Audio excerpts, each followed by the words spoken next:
ಆದರೆ ಎಲೆಕ್ಷನ್ ಇನ್ನೇನು ಹತ್ತಿರ ಬಂದಿರೋದ್ರಿಂದ ಅದೆಲ್ಲವೂ ಕೂಡ ಬಹುಶಃ ಶಮನವಾಗೋಗಿದೆ ಅಂತ ಭಾಳ ಜನ ಅಂದ್ಕೊಂಡಿದ್ರು. But it doesn't look like that ನಾವು.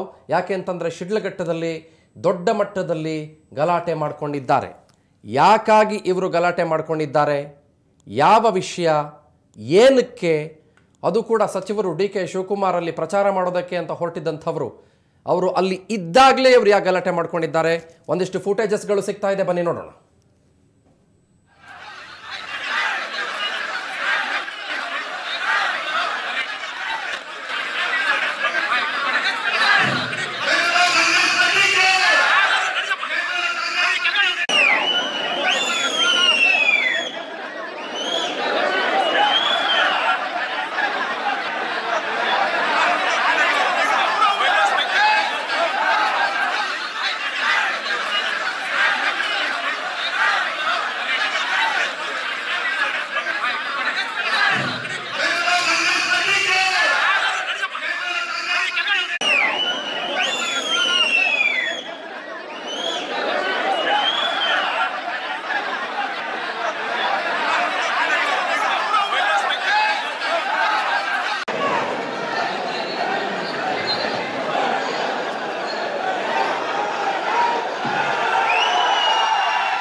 ಬಟ್ ನಾಟ್ ಆ್ಯಕ್ಚುಲಿ ಶ್ಯೂರ್ ಯಾಕಾಗಿ ಇವರು ಗಲಾಟೆ ಮಾಡಿಕೊಂಡ್ರು ಅಂತ.